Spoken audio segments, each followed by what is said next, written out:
everything's interconnected is my basic message. And there's a huge causal network that's at play, and things emerge from that field all the time. Some of them are artworks, some of them claim to be artworks and they're not really artworks, or whatever it might be. I'm less interested in a Duchampian naming of things and more interested in phenomena, and whether those phenomena are either emotive, interesting, intellectually stimulating, whatever it might be.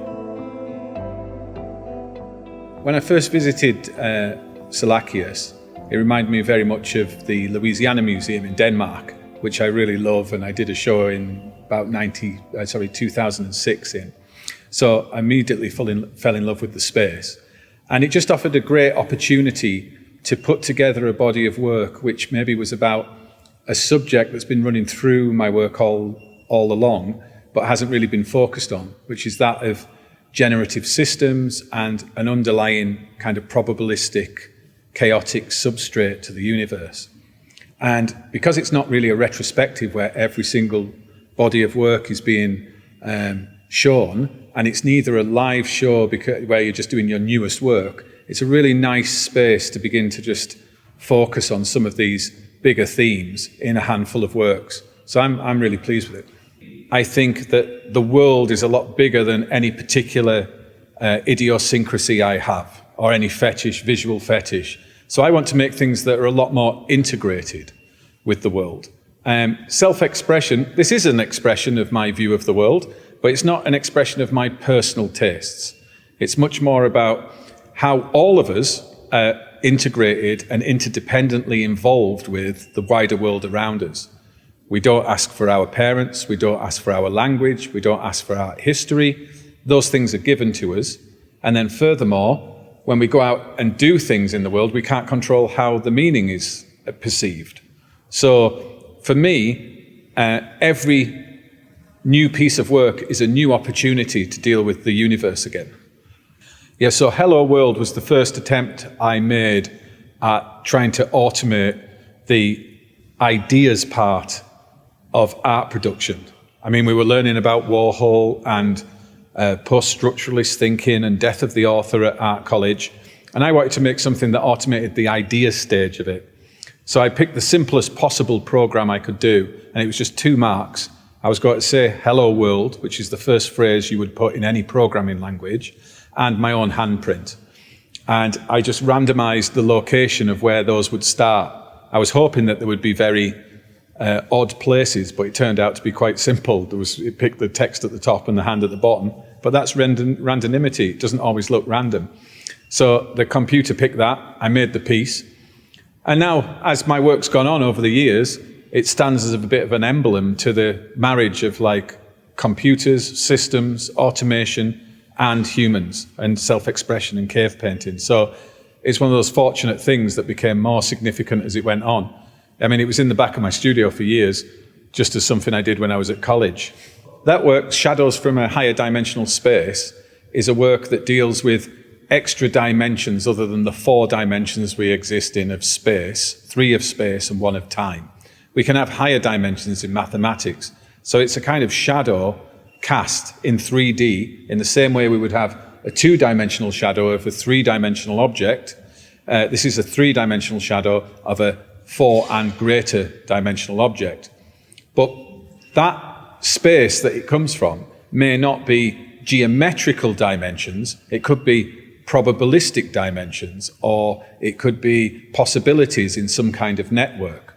So as well as this piece, there's also the things that made that piece. So I started off by just rolling some dice and deciding of a matrix. It could have been a 10 by 10 matrix, or a 4 by 4 matrix, or a 3 by 3 of paintings that I was going to produce from geometries.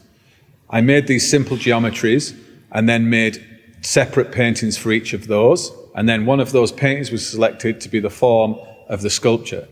So I'm really dealing with all the possible things that get cut off when you make a decision. When you see a particular perspective on something, you're not seeing all the other perspectives. And art tends to be focused on single point perspectives. That's why there's the multiple views of it. So in event column, I've made a column which is a Morris column, which was originally in Vienna. and then later Paris, which was the circular hoardings that you see on the street to advertise things going on in the local environment. And I was interested in the idea of advertising being the main model that technology companies use to fund themselves, and also with the idea of how people make predictions of the future. As Arthur C. Clarke said, if a technology is sufficiently advanced, it will be indistinguishable from magic. So there's this kind of otherworldly idea about the future. And I thought, well, what if in 1957 some madman kind of advertising agency had to show the products that we have today? How would they go about it? And so what I did was get some AI technology to compete with each other for the contracts on these adverts. And those are the things that are pasted around the outside of it. The piece continues to live on. So as the future goes on, more posters will be produced, but always as if they're being produced in 1957. I picked 1957 because that's the year that Hugh Everett III made his seminal paper, which was the many worlds interpretation of the Schrödinger equation, which in layman's terms is when quantum mechanical states collapse, he argues that nothing changes, just both possibilities come into existence. In other words, every world that could exist does exist. And I'm paraphrasing a bit, he doesn't exactly say that, but that's the general gist of it. So this shows us a world in 1957 where the light-emitting diode has been invented, or we can go to Mars to get married with SpaceX or something like that. And I'm just interested in that idea of having a dynamic thing that doesn't really exist in any time or space. It's somewhere in a mythical area between. Everything is, I like to call it a very narcissistic sculpture because it's obsessed with itself and its own state, but everything it's measuring is outside itself, but it sort of doesn't admit that. So what it does is it takes in all the electromagnetic radiation that's coming in and it monitors that and shows it on displays, whether that's shortwave radio, light, gamma rays, etc. It knows its own altitude, air pressure, density, heat, proximity of viewers coming next to it, many different things. And in the process of designing this, it became obvious that all our senses, whatever they are just more different rarifications of the sense of touch.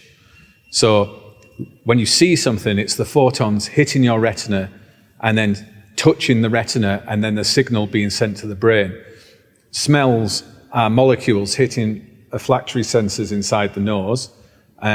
Touch is, again, a kind of vibrational thing that goes down the nerve endings. Sound is the airwaves hitting your eardrums. So all these things are touch. In other words, there's this infinite space, configuration space, whatever you want to call it, of these waves traveling out everywhere. And only when consciousness, whatever that is, and I can't tell you what that is, but that's the mystery, interacts with these, you get a phenomena. And so everything is called everything because it measures everything. There's two scales here, I guess. Pixel, sod of earth, came from watching my children playing the game Minecraft. And of course, a block there is just a brown block for the soil and a little bit of green at the top as cube to represent a piece of earth, the sort of minimal pixel that you mine in the game. And I was just thinking about how like flat and unresolved that looked. So I tried to make something that had like really extreme resolution as a simple block of earth. And so I went outside the studio. I'm fortunate to have a field outside, and I just looked at the grass and the soil, and we used laser scanning and a foundry to produce in bronze the equivalent of the Dura watercolor of grasses by the river, and make this like really exquisite, with super high resolution sculpture of something very everyday in the UK, like a sod of earth in a nondescript siding or something. And it's so amazing, everything that's going on in there, like the DNA, the plants, the insects, the soil, that I just thought it was a kind of meditation on just how wonderfully resolved our world is. And then with this piece, the 16 cubic meters of ocean, I was kind of thinking about there's these things we call the Atlantic and the Pacific, but it's really one body across the surface of the planet. And it records all the vibrations that are going through it. Any wave is effectively energy passing through some form of medium. It kind of goes along like this. And we think of it as moving. But what's really happening is that molecule is going up or down dependent on the amount of energy that's passing through. And they can interfere with each other and flatten each other out. So I want to take a really flat cube, as if you'd pulled out a pixel of ocean, this dynamic system, and represent one surface that you see, and all the water underneath it that's just there, that is moving up and down with the energy, but is different to the surface. And so what we did was we took a photograph from an old Atlantic crossing, and we used AI and some other modeling software to make the surface, and then we froze it on one particular scene, and then we made the bronze sculpture. But of course, the sea has never been seen in a still state. Not even the frozen sea is really the dynamic movement. It takes time to register something by the human brain. And so you've got this frozen moment, which is kind of fictional, as if there was a now, there was a 0 point, but you can never get that 0 point. There's a thing in science called the Heisenberg uncertainty principle. And if you were to photograph, for instance, a tennis ball with a really fast shutter speed, you would see it exactly where it was, but you wouldn't know which direction it was going from the photograph. If you open the lens for a long time, you'd see a blur, but you wouldn't know where it is. And kind of reality is a bit like that.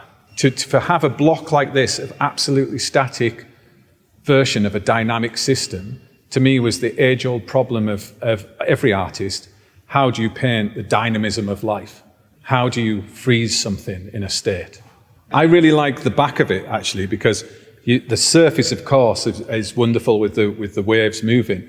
But when you go around the back, it's got this kind of Malevich, Stanley Kubrick, just ominous black square, and it becomes a mirror. So the object is interesting all the way around, because it's the bit you're not thinking about when you look at the surface of the sea.